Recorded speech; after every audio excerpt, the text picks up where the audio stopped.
Dünya ciddi manada bir buhran içerisinde. 8,5 milyar insan hakikaten bir çıkmazda. Bir taraftan manevi boşluklar, bir taraftan dünyayı sarmalayan ekonomik sıkıntı, öte taraftan işte Covid sonrası var olan boşluk dünyayı ciddi manada bir hengame içine koydu ve insanlık bir arayış içerisinde.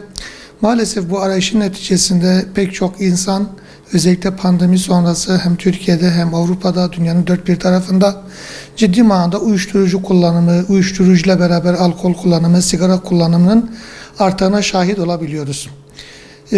Her sene 26 Haziran Dünya Uyuşturucuyla ve Kaçakçılıkla Mücadele Günü münasebetiyle biz şunu söylüyoruz.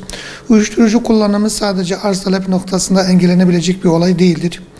Bireyler artık kendi kendine sahip çıkmalı. Özellikle aileler kendi çocuklarına sahip çıkmalı. Çünkü o kadar kötü bir sarmal içerisindeyiz ki kendi çocuklarımız kesinlikle yabancılar tarafından uyuşturucuya alıştırılmıyor.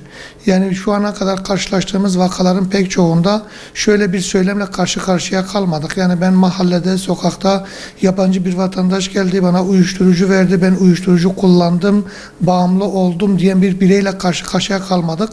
Genelde insanlar tanıdıkları arkadaşları tarafından, dostları tarafından, aileler tarafından, bilinenler tarafından genelde bir kereden bir şey olmaz ya da işte kullan kafanı dağıtırsın.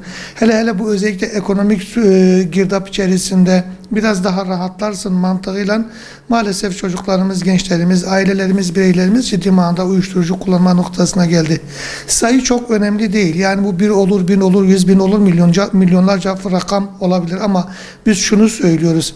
Kişi kendi hayatının, kişi kendi vücudunun sorumluluğunu bilmek zorunda. Aileler çocuklarla ilgili ciddi manada bu anlamda uyanık olmak zorunda. Çünkü etrafımız ciddi manada sarmalandı.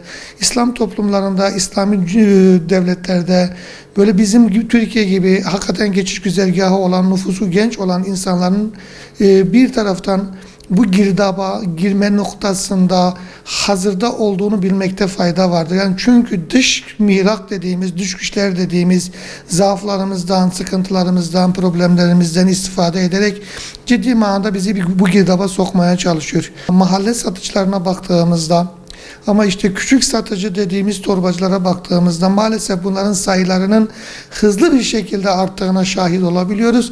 Bu anlamda devlete görevler düştüğü gibi özellikle bu 26 Haziran'da uyuşturucuyla mücadele noktasında ailelere aslında çok daha fazla görevin düştüğünü bilmek zorundayız. Lütfen aileler bu mücadeleyi sadece okullara, sadece cami imamlarına, sadece emniyet güçlerine bırakmasınlar. Kendi çocuklarını denetlesinler, kendi çocuklarla ilgilensinler, kendi çocuklarının problemlerini dinleme noktasına bir gayret sarf etsinler.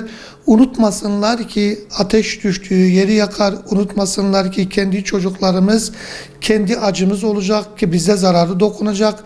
Bu anlamda 191 uyuşturucuyla mücadele hattından destek alınabilir. İşte Yeşilay Danışmanlık Merkezi 115'ten destek alınabilir. Diyarbakır'da var olan işte Amatem'den, Çematem'den, Badem dediğimiz bağımlılıkla mücadele merkez biriminden destek alınabilir. Ama en önemlisi aileler bu anlamda çocuklarına sahip çıkmalı. Çocuklar diyoruz ve ailelerin bunun önemini kesinlikle kavramaları gerektiğine inanıyoruz. Yaz tatillerinde ve yazlık yerlerde uyuşturucu ve alkol kullanımının arttığını veriler bize söylüyor. Dolayısıyla aileler yazlık alanlarına gittiği zaman, özellikle deniz kenarı sahillerine gittiği zaman gençler bu konuda çok dikkat etmeli. Alkol kullanma noktasında alanlardan uzak durmalı. Hatta bazı otellerde zaten alkol bedava dağıtılıyor. Yani onu da fiyata dahil ederek bir şekilde alkolü mübahlaştırma, alkolü legalleştirme, 5 yıldızlı otellerin pek çoğunun minibarlarında maalesef alkol bulunmaktadır.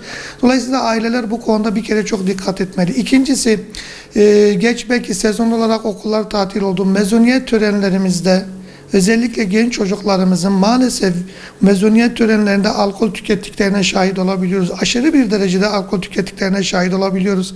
Yani şunu unutmamak lazım.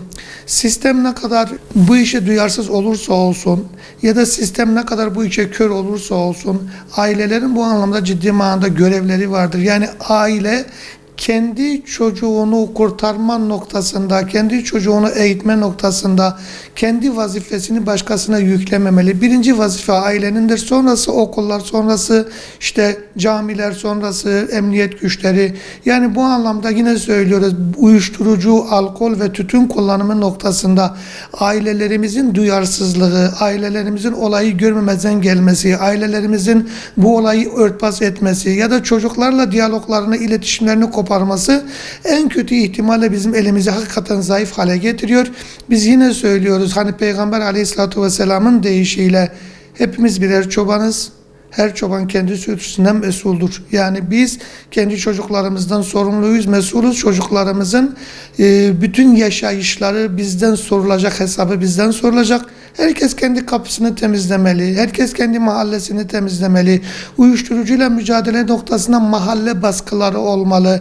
Yani aileler sokakta, apartman diplerinde, işte metruk binalarda, bir yerlerde eğer kullanıcıyı görüyorsa, satıcıyı görüyorsa lütfen bana dokunmayan yılan bin yaşasın mantığını gütmesin. Lütfen kolluk kuvvetlerini arasın ve ısrarla arasın. Yani şikayette bulunsun, yer belirlesin, konum belirlesin.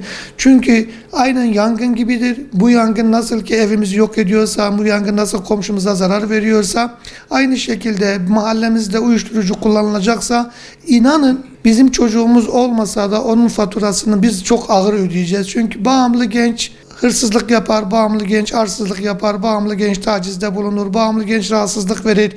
Dolayısıyla bu çocuklar bizim çocuklarımız, kendi çocuklarımızın elinden tutmalı, kendi çocuklarımızı biz bu bataklıktan, bu girdaptan kurtarma noktasında gayret sarf etmeliyiz.